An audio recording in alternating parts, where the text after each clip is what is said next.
जी almost आज तो सारे ही हैं, कोई 16 लोग मेरे साथ हैं। ठीक है जी, मेन मेमोरी स्टार्ट करते हैं जी।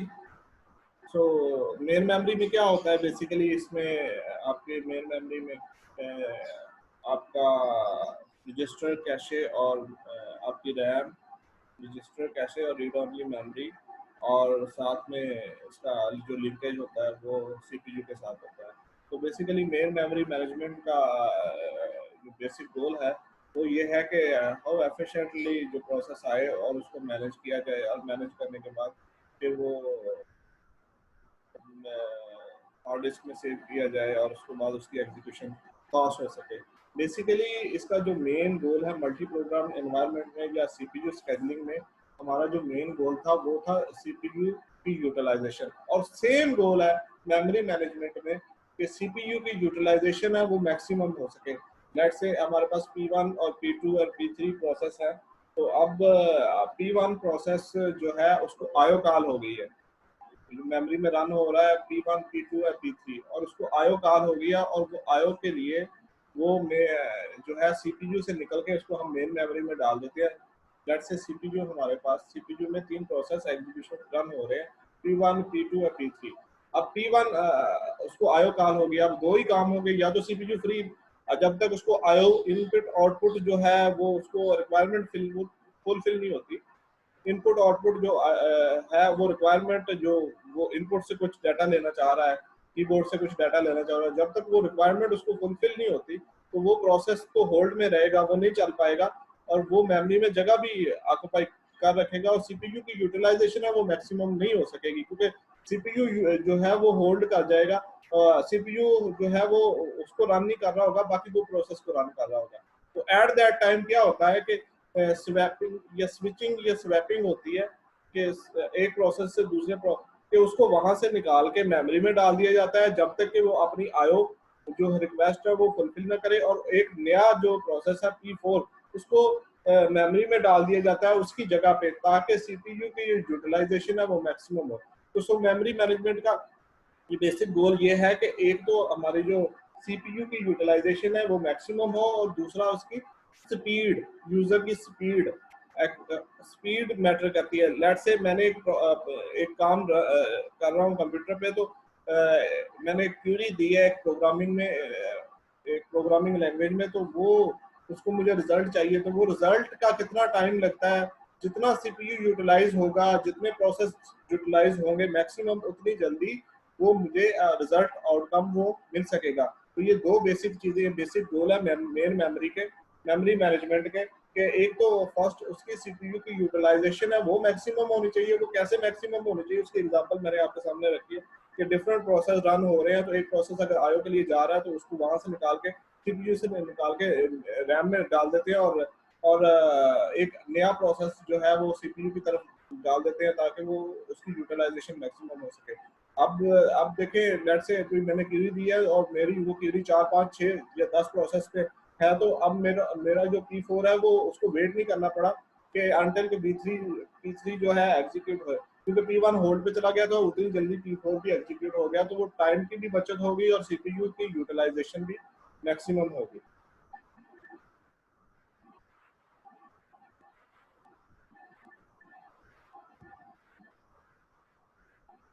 जी, इसका बैकग्राउंड है जी, बैकग्राउंड मेन मेमोरी मैनेजमेंट में बैकग्राउंड है मेमोरी का, मैंने आपको बताया स्टार्ट में रजिस्टर और कैश और रैम और सीपीयू, ये इसका लिंकेज होता है इंस्ट्रक्शन, सीपीयू अपना रैम से फिर सीपीयू की तरफ एग्जीक्यूशन की तरफ भेजते हैं। और दूसरा है जी हमारा स्वैपिंग। स्वैपिंग का कंसेप्ट मैंने अभी आपको थोड़ा सा बता भी दिया है कि स्वैप, एक प्रोसेस अगर वर्क नहीं कर रहा तो उसको स्वैप करके सीपीयू से रैम में लेके आते हैं, और फिर रैम से सीपीयू में लेके जाते हैं। तो स्वैप स्वैप इन और स्वैप आउट का कंसेप्ट है कि सीपीयू से जो निकल रहा है वो स्वैप आउट है, और सीपीयू के अंदर आ रहा है स्वैप इन है। और इसी तरह मेन मेमोरी से हार्ड डिस्क में भी स्वैप इन और स्वैप आउट हो रहा है कि सबसे पहले जो हमारा सेव डाटा होता है वो हार्ड डिस्क में पड़ा होता है, हार्ड डिस्क से हम नए मेमोरी में लेके आते हैं और फिर हम एग्जीक्यूशन की तरफ जाते हैं। तो हार्ड डिस्क के जो अंदर आ रहा है स्वैप इन हो रहा है मेन मेमोरी में, वो स्वैप इन है, और जो हार्ड डिस्क से हार्ड डिस्क के सॉरी जो मेन मेमोरी में हो रहा है वो स्वैप इन है, और जो मेन मेमोरी से हार्ड डिस्क में जा रहा है वो स्वैप आउट है।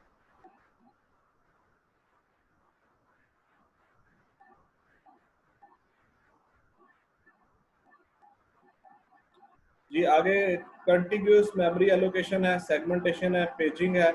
कंटिन्यूस मेमोरी एलोकेशन है, और उसमें फिर हम फ्रेगमेंटेशन पार्टीशनिंग का कंसेप्ट है कि डिफरेंट पार्टीशंस करके और फिर उसको एग्जीक्यूशन की तरफ लेके जाते हैं। लेट्स से जैसे आपकी हार्ड डिस्क की पार्टीशन है, तो ये बेसिकली 1960s में या 65 में मेन फ्रेम कंप्यूटर्स जो थे हमारे, या उस उनमें ये कंटिन्यूस जो मेमोरी एलोकेशन है यूज होती थी। इसमें आगे फ्रेगमेंटेशन का कंसेप्ट यूज करते हैं। इसमें ऐसे होता था कि एक fix number of partitions use की जाती थी। लेट्स से मेन मेमोरी है, उसमें मेन मेमोरी का सबसे मेन जो पार्ट है कुछ हिस्सा ऑपरेटिंग सिस्टम ले रहा है, और आगे फिक्स नंबर ऑफ पार्टीशंस कर दी जाती थी। जैसे 2 MB की 2 MB की 4 पार्टीशन फॉर एग्जांपल कर दी जाए, तो उसमें जो प्रोसेस आ रहा होता था वो 2 MB का ही फिट होता है, या 2 MB से कम फिट होगा। तो फिक्स नंबर ऑफ जो है process, fix number of size के जो प्रोसेस है वो आ सकते थे। तो इसमें दो तरह की थी, फिक्स साइज यानी कि एक पूरा हायरार्किकली फिक्स साइज कर दिया जाता था 2 MB, और 2 MB की सारी पार्टीशन, लेकिन डिफरेंट नंबर ऑफ पार्टीशन भी। लेट्स से कि एक पार्टीशन जो है 2 MB की, और एक 16 MB की, एक 2 MB की, एक 5 MB की। तो इस तरह डिफरेंट जो साइजेस की पार्टीशन भी बना सकते थे, और फिक्स नंबर ऑफ साइज की जो पार्टीशन है वो भी बनाते हैं। ये कंटिन्यूस में फ्रेगमेंटेशन और डीफ्रेगमेंटेशन का कंसेप्ट इसमें होता था। लेकिन ये लेटेस्ट जो कंप्यूटर है जो आप यूज कर रहे हैं, जो आजकल यूज हो रहे हैं, उनमें ये फ्रेगमेंटेशन और पार्टीशन का कंसेप्ट जो यूज नहीं हो रहा। आगे सेगमेंटेशन है। सेगमेंटेशन पेजिंग में थोड़ा डिफरेंस ये है कि पेज सेगमेंटेशन में लेट्स से आपने कोई C++ में प्रोग्राम लिखा, मेन के अंदर आपने 2-3 फंक्शन कॉल कर रहे हैं। जैसे आप एक फंक्शन एब्स्ट्रैक्ट का बना रहे हैं, एक सब्ट्रैक्शन का बना रहे हैं, मल्टीप्लिकेशन का, डिवीजन का, 4 फंक्शन बना रहे हैं, स्क्वायर रूट का बना रहे हैं। तो सेगमेंटेशन में ये होता है कि हर एक का डिफरेंट डिफरेंट सेगमेंट बना दिया जाता है। जैसे मेन फंक्शन का एक सेगमेंट है, और एब्स्ट्रैक्ट आपका सब्ट्रैक्शन का एक सेगमेंट बना दिया जाता है, एडिशन का एक सेगमेंट बना दिया जाता है, और आगे डिवीजन का एक सेगमेंट, और फिर मल्टीप्लिकेशन का एक सेगमेंट बना दिया जाता है। उस सेगमेंट ने एग्जीक्यूट होके फिर आगे लिंकेज करना है, और फिर हमें एग्जीक्यूशन में कंप्लीट रिजल्ट देना है। जबकि पेजिंग में ये होता है कि हर एक जो सिंपल सब्ट्रैक्शन के भी डिफरेंट फ्रेम्स बनाए होंगे, 1 2 3 4 पेज नंबर्स, और पेज हर चीज का पेज फ्रेम्स बना देते हैं। दैट से सब्ट्रैक्शन के जो पेज उसने फ्रेम बना दिए हैं, 3 page, F1 F2 F3 frame बना दिए हैं। तो हो सकता है कि जो सारे का सारा जो डाटा है F1 में तो नहीं आ सकता, F2 में और F3 में आएगा। यानी कि एक सेगमेंट के अंदर फर्दर फ्रेम और फर्दर उसके अंदर पेज बना दिए जाते हैं, और इसमें पेज एरर का प्रॉब्लम आ जाता है। लेट से हमारे पास जो फ्रेम 2 है वो मिस हो गया, तो फ्रेम 1 और फ्रेम 3 जो है उसको कंप्लीट एग्जीक्यूट नहीं कर सकते, क्योंकि कुछ इन्फॉर्मेशन F1 के फ्रेम 1 के पास थी, कुछ इन्फॉर्मेशन फ्रेम 2 के पास थी, और कुछ इन्फॉर्मेशन फ्रेम 3 के पास थी। तो इस तरह सेगमेंटेशन इसमें फ्रेम एरर आ सकता है पेजिंग में। और जबकि सेगमेंटेशन में हर एक का डिफरेंट जो सेगमेंट है वही वो एग्जीक्यूट होगा, और हर सेगमेंट में वो कंप्लीट उसकी इन्फॉर्मेशन होगी, और वो एग्जीक्यूट करके हमें देगा। ये सेगमेंट। आगे स्ट्रक्चर ऑफ पेज टेबल है जी, आगे इसकी एग्जांपल है, और एग्जांपल जी स्टार्ट करते हैं जी इसके ऑब्जेक्टिव से। To provide a detailed description or a description of various ways of organizing memory hardware, to discuss various memory management techniques including paging and segmentation, जो मैंने segmentation और paging अभी बताया, to provide a detailed description of various ways to organize memory hardware में कैसे data होता है, swapping का कंसेप्ट है कि एक जगह से दूसरी जगह डाटा कैसे कन्वर्ट होता है और कैसे ऑर्गेनाइज होता है। ये पहला गोल है। और दूसरा ये है कि डिफरेंट जो है वेरियस जो discuss various memory management techniques के मेमोरी को मैनेज करने के पेजिंग है, सेगमेंटेशन है। आगे ये to provide a detail description of the Intel Pentium which support both pure segmentation and segmentation with paging. Background है जी, इसकी बैकग्राउंड देखते हैं।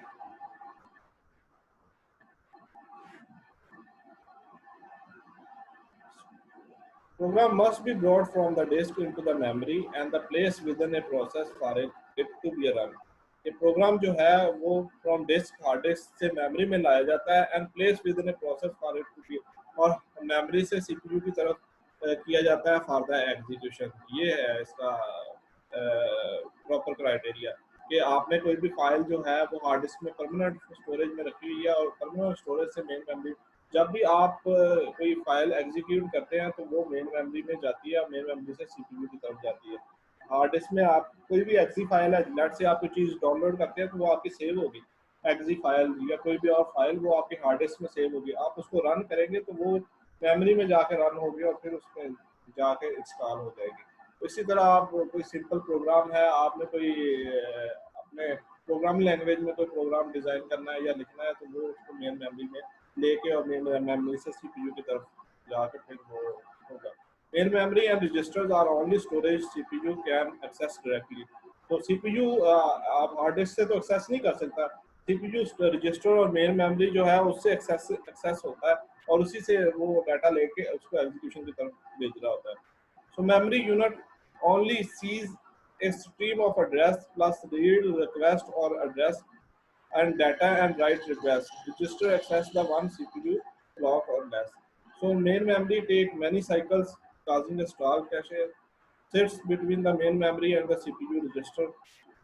Protection of a memory required to ensure corrupt। ये बेसिकली बैकग्राउंड में हमने देखा कि जो मेमोरी के साथ कम्युनिकेशन सीपीयू की होनी है वो मेन मेमोरी की कम्युनिकेशन होनी है। जो भी डाटा हमारा हार्ड डिस्क में पड़ा है वो पहले मेन मेमोरी में आएगा और फिर वो रजिस्टर और मेन मेमोरी कम्युनिकेशन करते हैं सीपीयू की तरफ, फिर एग्जीक्यूशन की तरफ जाते हैं। बेस एंड लिमिट रजिस्टर है कि हमारे पास कि एक हमारा बेस रजिस्टर होता है, एक लिमिट रजिस्टर होता है। लेट से हमारे पास प्रोसेस P1 है, P2 है, P3 है, P4 है। तो P1 जो है वो उसकी बेस होगी। सबसे पहले तो ऑपरेटिंग सिस्टम होगा, कुछ हिस्सा जो ये आप सब कंसिडर कर ले मेन मेमोरी, तो इसका जो एक कुछ हिस्सा जो है स्टार्ट में वो ऑपरेटिंग सिस्टम होल्ड किए होगा, विंडो है, लाइनक्स है, और फिर उसके बाद प्रोसेस की बारी आएगी। लेट्स से 1000 उसका बेस एड्रेस है और प्रोसेस ने उसको 500 में कंप्लीट करना है, 500 बिट्स ले रहा है या 600 बिट्स ले रहा है, तो उसका जो स्टार्टिंग एड्रेस होगा वो 1000 होगा और 1600 उसका कंप्लीशन 600 उसकी टाइम लिमिट या लिमिट बोल लें या उसको ऑफसेट बोल लें। सो ये इसमें है कि 300040 इसका बेस एड्रेस है और उसका लिमिट है 1204990, जो कि 30040 में अगर आप एड अप